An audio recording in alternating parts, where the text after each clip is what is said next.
It's a very good afternoon and welcome to the National AIDS Council HIV and COVID-19 webinars, bringing to you this special edition today when it's International Women's Day, and we would like to wish all women in Zimbabwe and across the globe a happy International Women's Day. And today we are still continuing with our discussion in terms of HIV prevention. We do know that one of the key strategies, effective strategies, is the issue of prevention, and the use of condoms is one method that we say, if used correctly and consistently, it's around 99.9% in terms of HIV prevention. And to help me discuss this issue today, where we are looking at the use of condoms amongst people with disability, I have one lady and two gentlemen, and my friends. Hello, how are you? Welcome. Okay, I would like you to self-introduce yourselves so that we get to know who you are.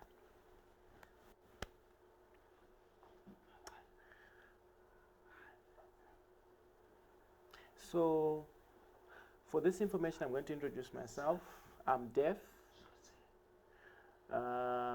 About the communications and less introduction. So that's what I'm going to talk about more deep today.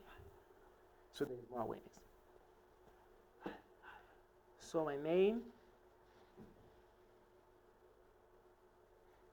is Wellington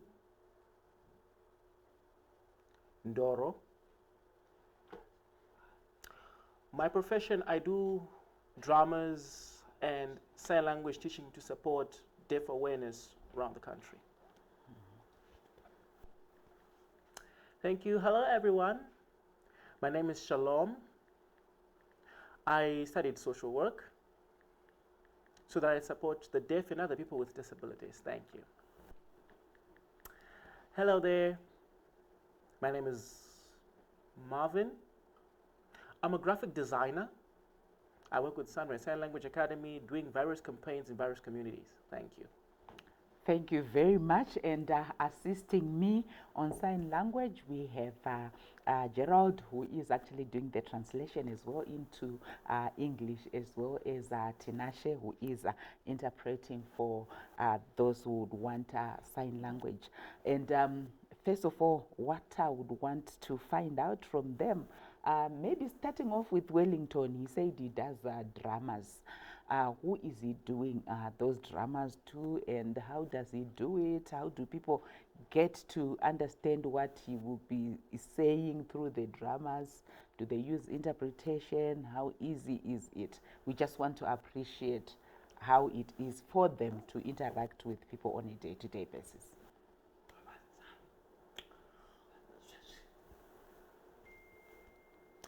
So with deaf medias, I used to learn watching TV, seeing people doing drama, and then that's when I started, what about the deaf? How can they learn? Because I can't hear.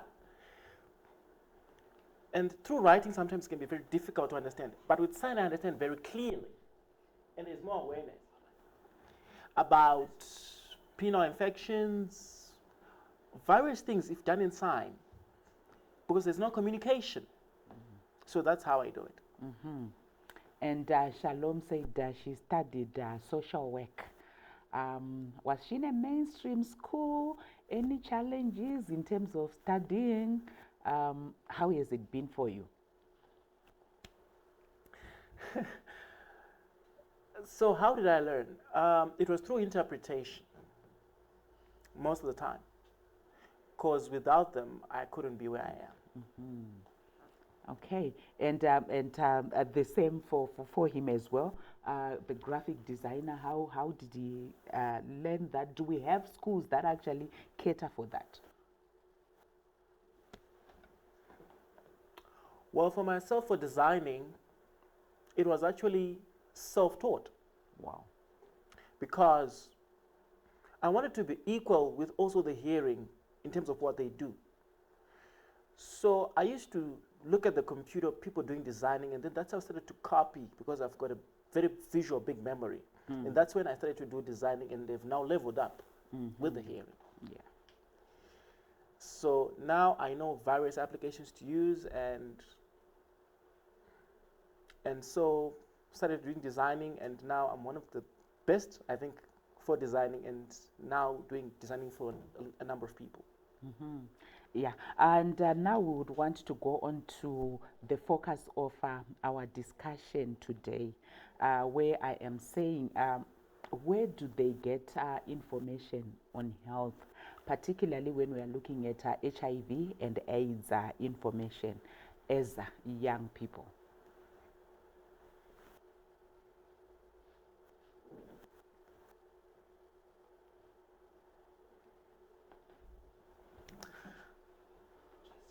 So if I go to the doctors, I would go to ask them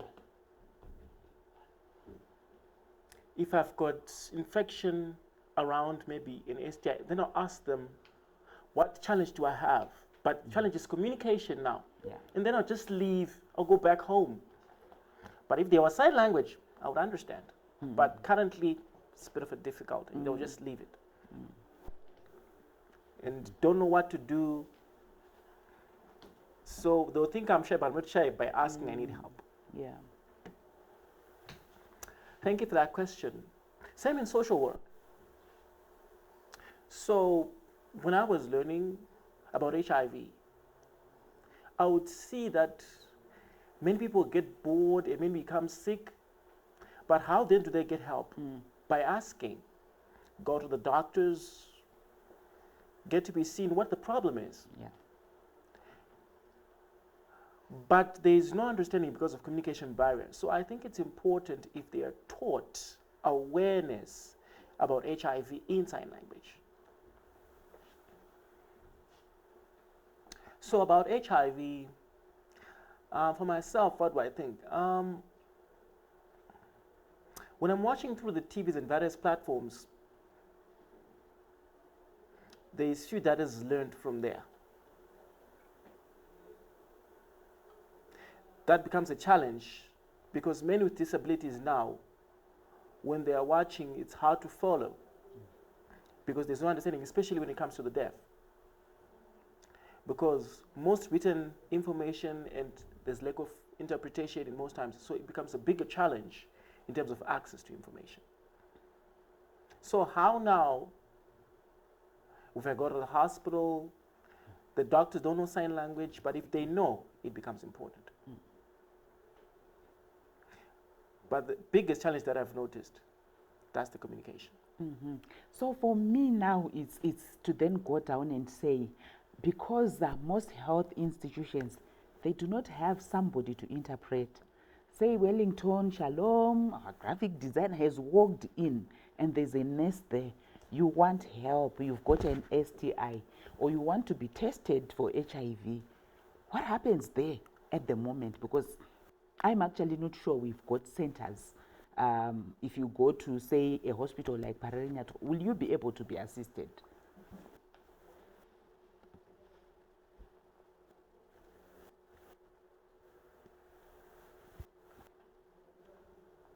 So, most probably there's no interpretations. I have to ask for my friend to come and help. Or if it's about HIV or about COVID, I normally go with a friend to help the interpretation, but they at the place, they don't have. So in many hospitals, there's no interpretation. So it becomes difficult for them to understand what I'm going through. So if maybe I've got a friend to help to interpret, maybe that's the case. But it's very difficult for the deaf especially to have help in such regard. It's very difficult.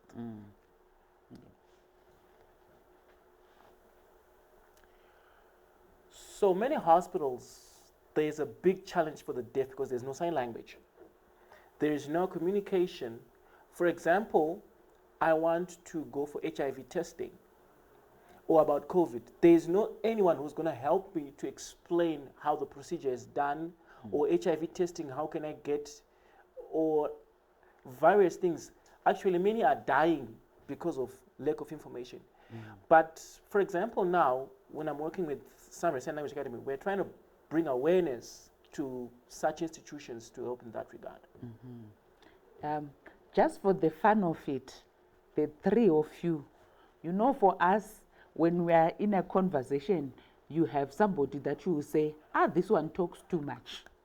In amongst the deaf, do you have somebody that you will say, this one talks too much? Because amongst the three of you, I've seen someone who talks too much, and he's already smiling. I think he knows that he talks too much. Oh, come on. No. Wellington. I know you're joking, but yeah, that's me. Yeah, we just wanted to lighten the mood. It's just for others. No, I'm not a talkative person. It's just about, I'm shy about sex. So it's not about that anyways. It's just for fun. Yeah, Wellington is very naughty. Let's move on to when you want to start having a relationship. Shalom wants to have a boyfriend, you want to have a girlfriend. How do you go about it? And you might actually be attracted to somebody who is not deaf. So how do you go about it?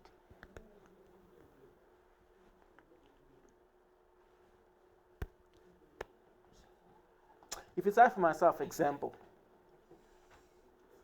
Before, I'll give example. Now I'm married, but actually before, what would happen? When we would meet this person may be half deaf. We'll talk, hi, how are you? How are you doing? And we're smiling, we're chit-chatting. Then I tell her, I love you. I'm like, huh? How will we learn a relationship with someone? Then no, I'll teach you. Then in the future, it'll be fine. He said, okay. You just try. Later on, we'll be fine. Then we'll chit-chat. And that's how the relationship started. Now, happy family. We're happy. So that's my story. That's his story. But for hearing, they use English, I use sign. So the interchange of language, yeah, we'll try to exchange through writing and sometimes signing. So like example, we get to the processes of maybe someone gets pregnant, then now how do we go about it? They will do writing since there's less signing.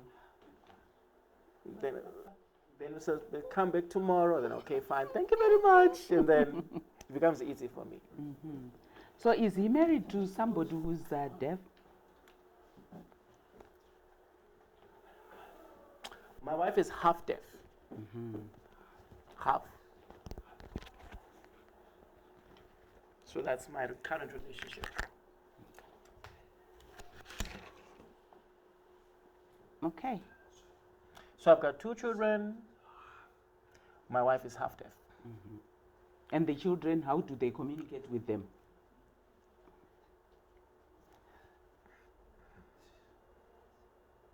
So we'll try to mimic voices because the mother is half deaf, try to teach them words and sign. Your father is deaf. Oh, okay. And then try to do the signs. I do the signs as well, the interchange. That's when the children started to do the interchange, and then they're learning. Now they know sign. Wow. So it becomes easy. So when I'm asleep, for example, if there's a knock, I couldn't hear it, but my wife is half deaf, she can hear, unlocks, then sees the children, and then it becomes easy for me. Okay. So sign language in the family, order of the day. Okay. And Shalom's story?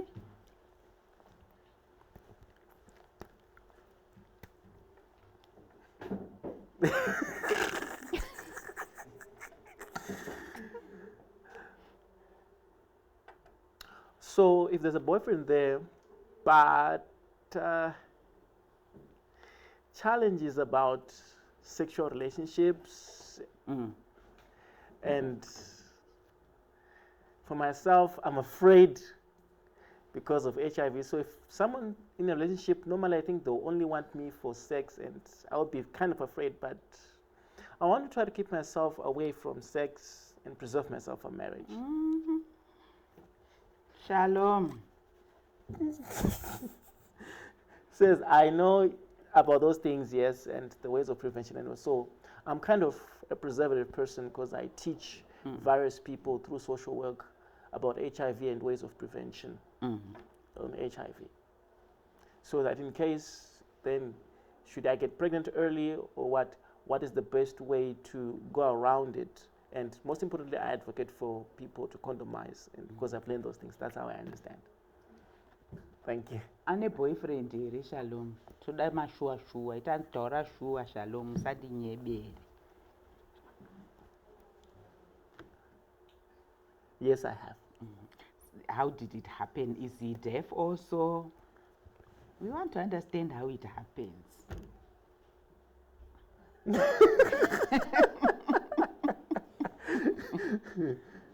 Okay. We met at Deaf Zimbabwe Trust. So I was shy to have a boyfriend. He was handsome.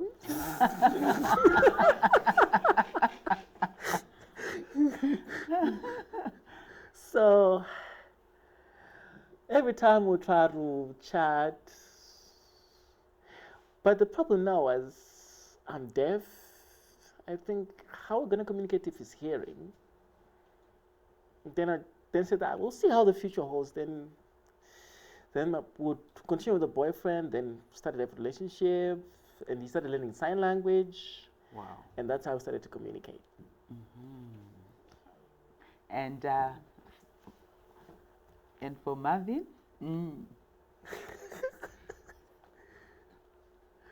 They're married, yeah. Before, how did you meet? Before I got married,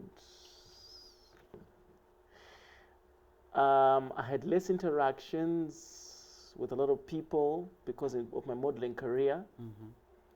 So as I was growing up, so my other friends then tell me, let's go maybe to a beer hall, meet friends, be happy, chit chat. And then I'd see the other ladies, get to check them out. Then say, who's this person? Who's this person? Is she deaf? And then I say, I think I want that lady. But I'm deaf, but I would be busy focusing on dancing. So if a lady wanted me, I wouldn't care about it because I couldn't hear. So go back home. And then later on, leave it out behind. And then the woman kept pestering me a lot. So that's when I would gave the number. Who's this person? Who's this? Kept pestering me to get to know me. They're like, okay. How are we gonna communicate? Then I would still continue. Others would think maybe they just want for sex, but then I was very eligible. Then later on, the woman came to me face to face now. I was shy, I tell you. How are we going to do the relationship? I said, could we start a relationship? Then I said, wait, let me think about it. Then she kept dragging me, let's try this. And then others then says like, what about if you try sex? Like, how is it going to be done? I didn't have much knowledge about sex. I just wanted to be just a happy guy most of the time. Because I had less information. Then the other friends would try to peer pressure me to have sex with the girl. That's when I said like, no. My health matters most. I want to have a relationship, slowly focused, not about sex. And then that's how we kept chatting, and then the relationship started. So is that the person that he's married to now?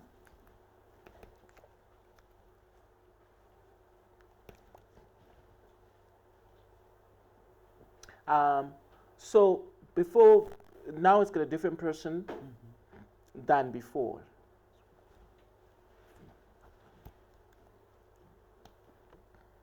So with my now wife, for myself, I love to party and go places. but I'm a straight person, I'm a forward person. And so we met in South Africa. And then when I came back in South Africa, then like, how are we going to continue the relationship? And then later on, I was a bit worried now that if maybe my girlfriend in South Africa, maybe I'm going to lose it to other people. Then my wife says, no, no, no, no. We started to focus, then talk about it, then continue. Don't worry about the other ladies. So there was a bit of interchange because I love partying and going places, but she dreamed of it like, no, I want you. Let's focus on us. And now the relationship continued, and I'm a happy man. Excellent. What I would also want to now find out from them is what HIV prevention methods do they know and use as well in relationships?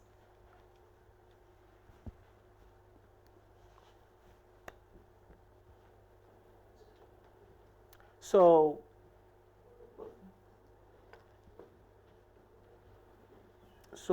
mostly, I know a prevention method called, I think it's called a loop. Yeah, it's called a loop to prevent pregnancy for the ladies. So that's the one that I know. Wellington, I said HIV prevention methods. Loop will not prevent HIV, Wellington.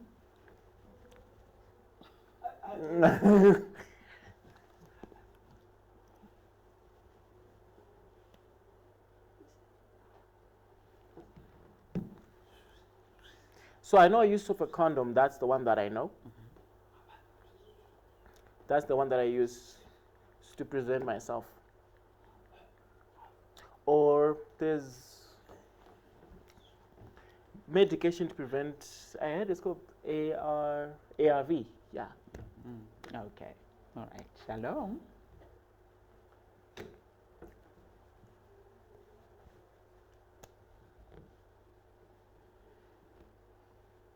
I know there's PrEP. For example, let's say we're done with sex and I really don't know the person's health, or maybe he has planted his seed into me, then what else do I do now? Maybe if this person has AIDS or not, I'm not sure, then what do I do?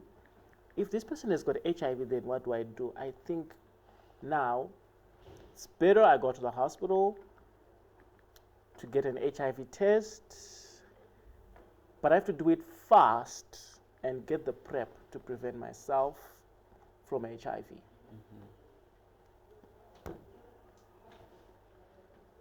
So how do I prevent myself from HIV? There's use of condoms, and then medication, I think.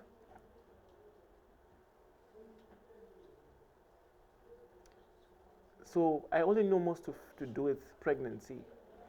But when most people meet, it's hard for them to condomize, and then pregnancy comes into play. And then there's also issue of PMTCT, prevention of mother to child. So you go to the hospital, then you get to learn of how to prevent yourself for PMTCT, to prevent the mother from transmitting to the child HIV. Those are the ones that I know. Okay. And when we are looking at condoms, their use amongst people with disability, would we say condoms are easily accessible amongst your population? If not, what could be the reason?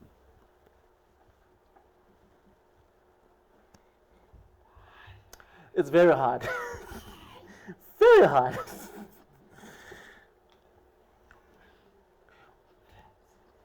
Because there is lack of information to get to such awareness, as in how to get.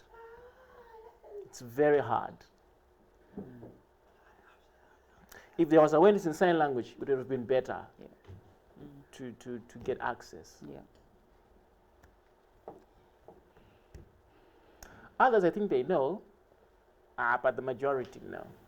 Because, for example, if I'm deaf or I've got a disability, they are shy to come and get condoms. And then they'll be shocked. You're sexually active? What do you want condoms for? So a lot of people, they'll be surprised that we're actually sexually active. So it's very difficult to buy condoms. Because if I go to the hospital, maybe if I ask them, please help me, I want to get some condoms. The nurse, they'll be surprised. How does this person, deaf, wanted to have sex? How do they know about these things? So it's difficult then to access such. Indeed, key information that they are raising, particularly for able-bodied people who will then assume that when someone has got a disability, then it means their sexual feelings, appetite should be non-existent. So there are challenges that are there that we also need to make sure that we address. Marvin, from his experience, how has it been in terms of accessing condoms, using condoms? So many people, to get condoms, it's very difficult because even, number one, to buy and to know which ones to use, it's very difficult. Because if you go to the hospital and you ask for a condom, they'll be surprised that you actually want to access such.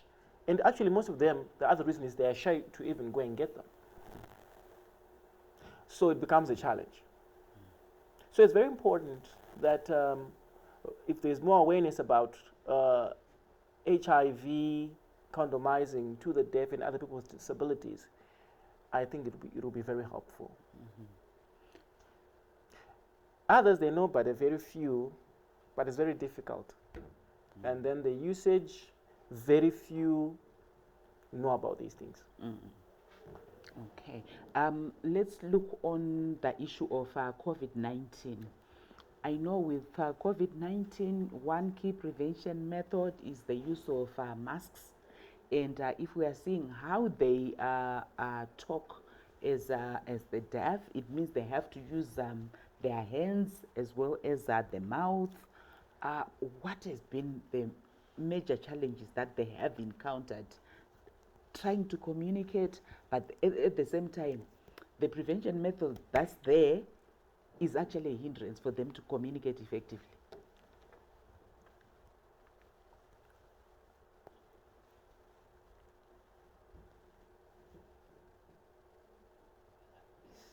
There was a lot of missing communication. There was a lot of loss. Because you sit at home, sometimes you'd miss on the TV, the communication. So methods of communication becomes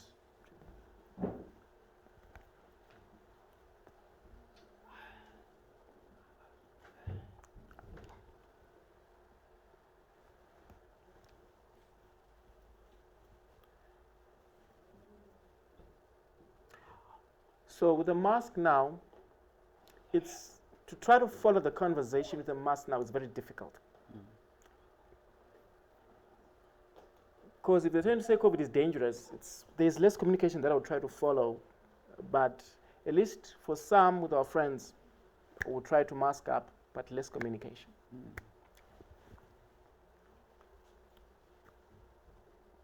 That's difficult because most of the time we use lip reading and visual to aid the communication. So now if you've got a mask, you're lipping inside the mask, I wouldn't know what you're talking about because I use my eyes to see and I'm deaf. So now if the mouth is blocked by the mask, it becomes a challenge. So example, even the police, if they would arrest me, they'll start speaking, I wouldn't know what they're talking about. I have to ask a friend to remove the mask, and then it's also against the law. So now, that would be a big challenge. If you try to write, for some of us, it can be difficult to understand. So with a mask, it's very difficult. Why? Because in communication, I use my eyes, they are my ears. That's how I sign, and the mouth is very important. So when you now mask up, there's going to be a very big challenge. It obscures the facial expressions which are part of communication. So when people are talking, I wouldn't know what they're talking about. They're laughing in the masks. I wouldn't know because I'm deaf now to understand what is the conversation going on. So it's going to be a very big challenge if we're to regards to mask up. So how would I understand? I have to pull down the mask, but it's against the law. So pulling up and down now, there's COVID, and the COVID restrictions say no pulling down the mask. So for the deaf, how is it possible? If they have transparent ones, it becomes easy for deaf to see, and communication becomes easier. Okay. One issue that I would want to find out from them with HIV, we've had a lot of myths and misconceptions. Some coming maybe from prophets, some coming from traditional healers, where it is said that if you have sex with someone with a disability, then you can be cured of HIV. So amongst the deaf, have they experienced it where there is actually sexual abuse because they are deaf? Not amongst themselves, but amongst the deaf community.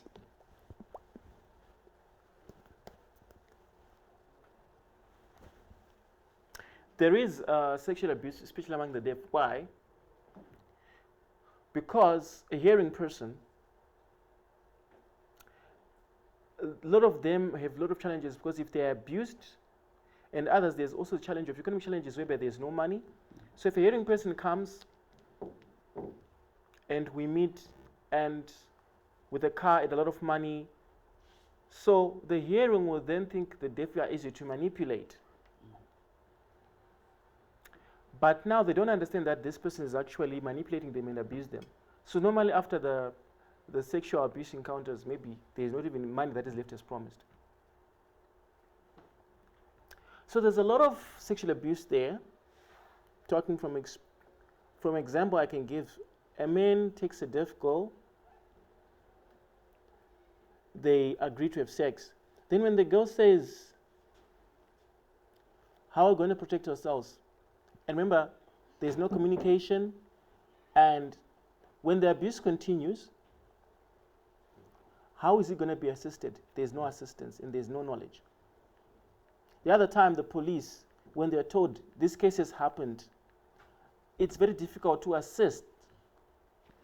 And even at the hospitals, when you tell them, it's very difficult because there's no communication. So it's very frustrating when they are sexually abused and there's no assistance.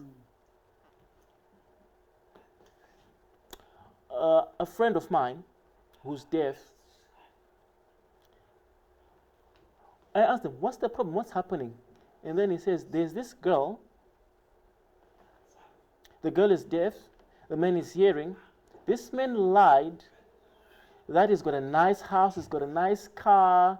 And then she thought, wow, this is going to be a good guy for me.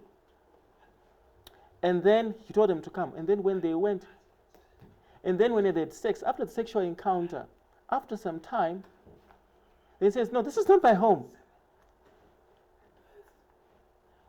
I live in Epworth, actually. I was just for a sexual encounter. This is not my house. And then next time I come back again, they discovered it's not even the place. He doesn't own the place. The man doesn't stay here. We don't even know the person you're talking about. And then she was frustrated. She was abused. And she's now pregnant. Where is the man? She's crying. The man was nowhere to be found. That was an encounter that I had from my friend. So it's some of the cases that's happening. So it becomes a challenge when you want to go to the police. A lot of lies that come into play, and then the abuse increases. Yeah.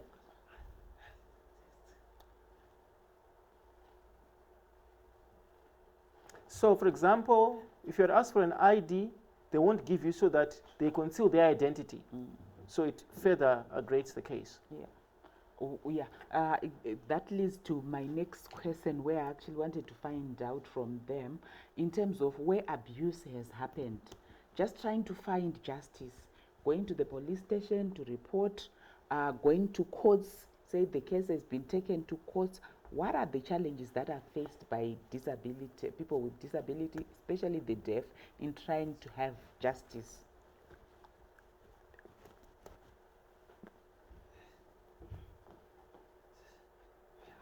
So, for example, the story I was talking about, the parents of this girl, this is like, she has to go away from this house because she's now pregnant. But how can she be assisted? So it becomes a challenge. And go to the police. But then says, if I go to the police, there is no sign language there. They would writing those statements. I'm not even understanding what's going on. They're keeping on writing. They are voicing. There's less signing. So what is actually transpiring? I can't understand all this, what's happening. Then they'll say, tomorrow you come back again, you come back tomorrow. But there's no understanding of what's really taking place. Tomorrow come back again, but nothing would happen. And then the case would just go scot-free. But if there was sign language from the police force, it becomes easy to understand. We communicate, it becomes easier.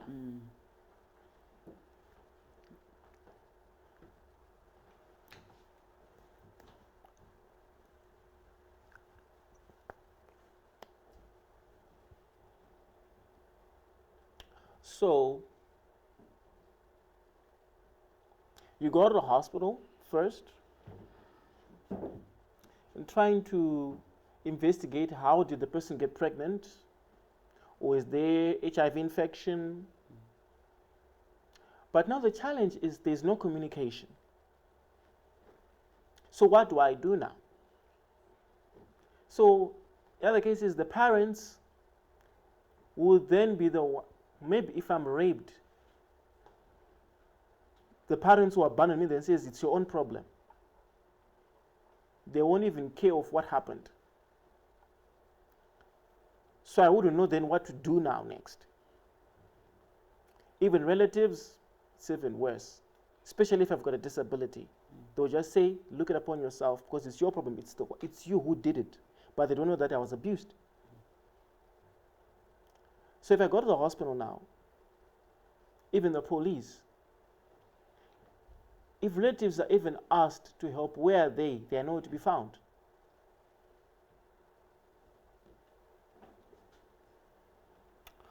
So I think sign language is important for everyone.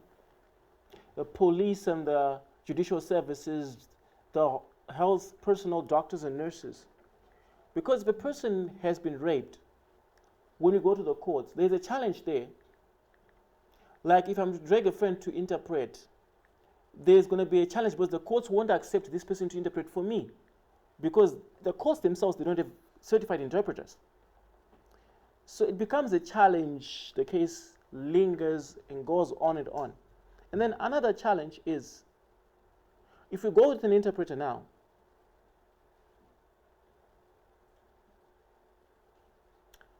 if they're asking for the documentation, the filing, what was done, the hearing or voice, sometimes the interpreter might change what was being said and the information goes against me when it's supposed to be in my favor. So that discrepancy creates a problem. So in Zimbabwe, I think sign language needs to be elevated in terms of awareness because there are many fake interpreters out there who are being bribed in most court cases, and the deaf suffer.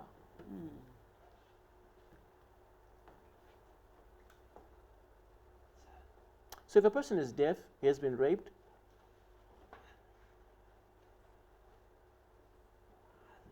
then the police go together at a place. What happened? And then the deaf will point. Then the hearing will start saying all sorts of things that I didn't do. But when the deaf asking, what are you talking about? What's the conversation between this accused and the police? Either deaf is left behind. So the hearing will just say, I know this one is mentally disturbed. She doesn't know what she's talking about. Because they don't know sign language, I will be treated as if I don't know what I'm talking about. So it becomes a challenge in most cases. But if both knew sign language, there wouldn't be no confusion. It becomes easy. Yes, Navin. So in our Constitution of Zimbabwe, it says sign language is an officially recognized language. It really says it's true. But now, still there is less sign language in most important places like police and the hospital. So I'm happy now, for example, with sign language, they're creating more awareness for sign language in these public institutions Because in Zimbabwe now, there is need for more awareness. For I see in the future, it'll be better. And have more interpreters. Okay. I would like to also find out if you have faced any form of stigma due to you being deaf. And here I'm looking at from childhood even up to adulthood. Any form of stigma due to the fact that you are deaf. Share your experiences. I remember when I was young,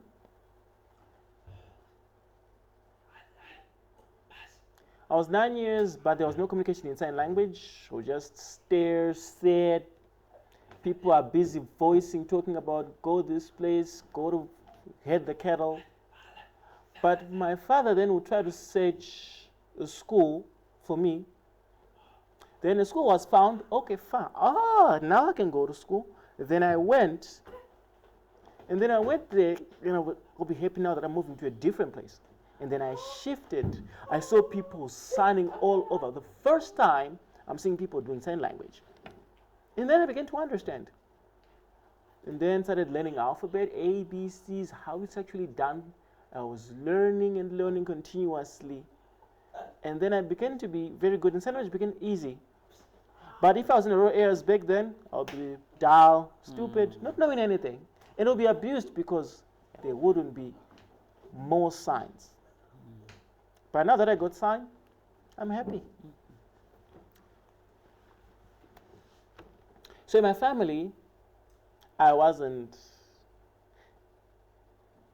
left behind because I was loved by the entire family. So my stigma actually came from friends. Because when they realized I'm deaf, they'll be shy to talk to me because I'm deaf and I wouldn't have friends. So what do? So wanted to join, hi, can you be my friend? It became very difficult to get friends. They would shy away, shove me off. So at school now, there wasn't a deaf school to go to, so I was in a hearing school. So I would sit in the front, trying to copy what the teacher would be trying to say, try to do lip reading, but it was very difficult. So what then would I do? My friend would write for me because I wouldn't understand anything.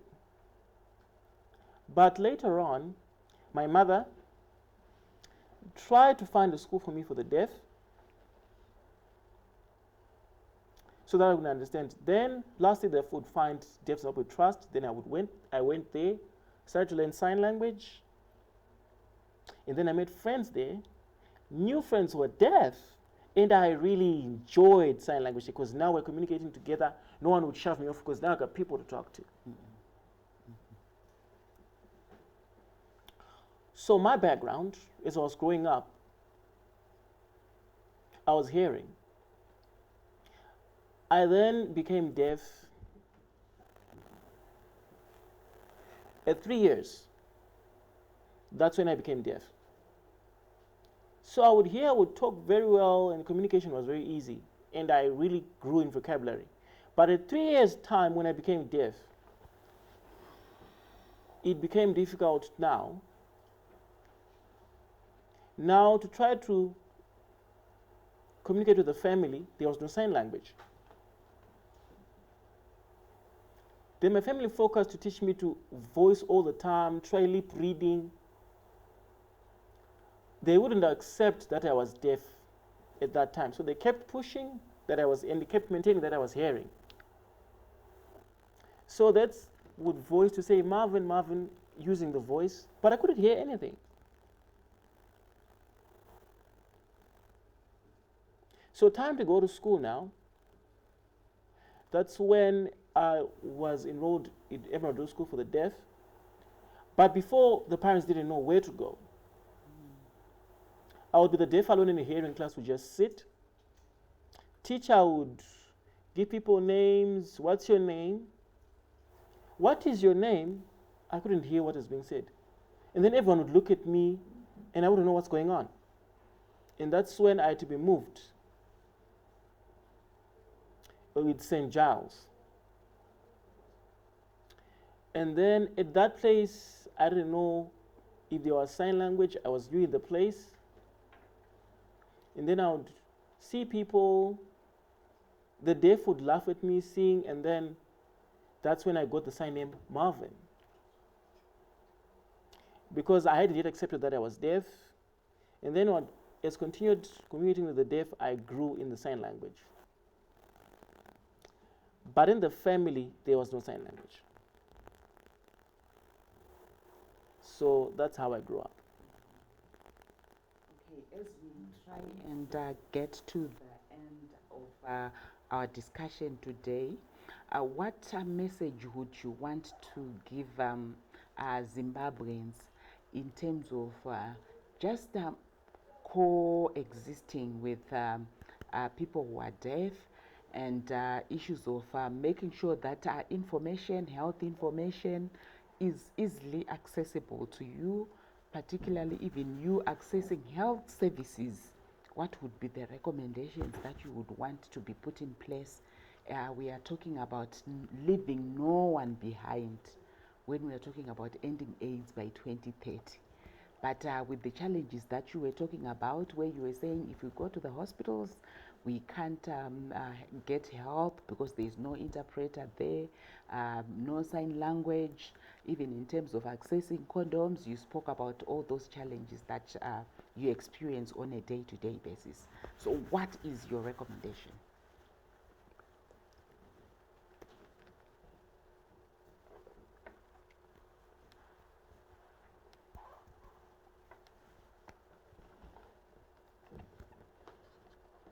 I think it's important that there is more access to health to the deaf, because there's need for more actually deaf to be taught about these things so that they have more awareness, or in schools there's need for focus on more on health services, and also those who are learning in medical facilities to learn sign language as a module, because right now there's no sign language and the problem continues on and on and on. So I think it's very important that sign language is learned in various institutions so that then the deaf are well catered for. But in various communities and provinces around the country, not only in Harare,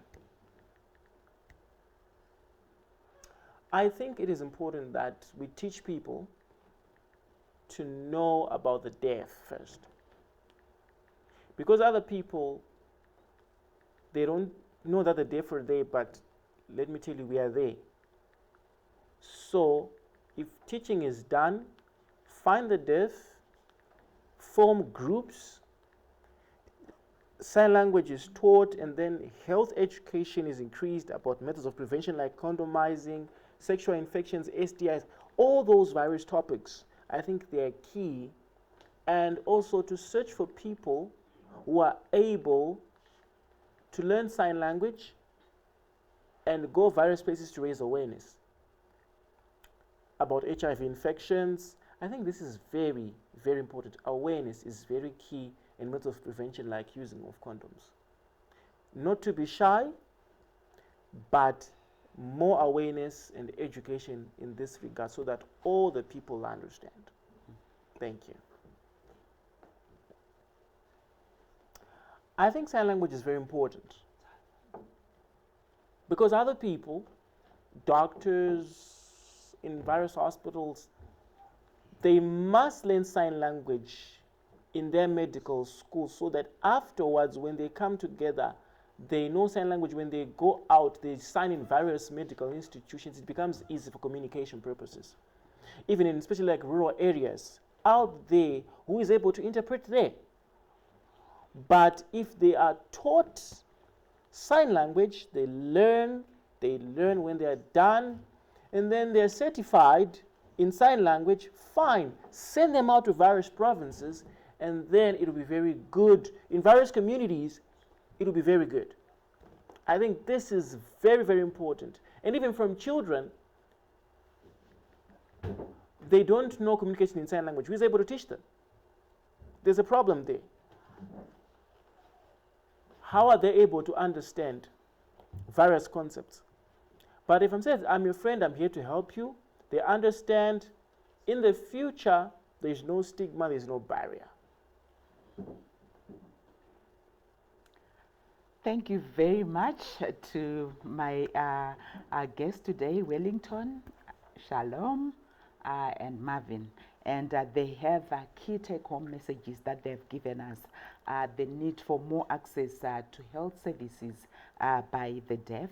Also, the need for us as a country to have more awareness and ensure that our schools focus also on health services, particularly for the deaf. The issue of sign language, I think the three of them, they've recommended that it should be taught early in schools countrywide. Key message there, making sure it does not just happen in Harare, but let's also not forget even the rural areas, making sure that sign language is given the importance that it deserves. There was also even a recommendation, particularly looking at the issue that we're talking about here at medical school. Let's have our nurses and our doctors also learning sign language so that when somebody who is deaf visits the hospital, they can access those health services. And we really need to understand that deaf people are there. As she said, I think it was Shalom who said, yeah, deaf people, we are there, we exist. And it's important once we recognize and accept that they are there, we will make sure that we do not leave them, particularly in accessing health services. Today we're looking at the issue of condom use, condom accessibility. We heard from them. It's a major challenge for them to access them. So let's always make sure that condoms and other health services that they might need are easily accessible. As the deaf, they are not different from anybody else. They are also sexually active. So it's important that we include their services, we address their needs. And to my three guests, we say,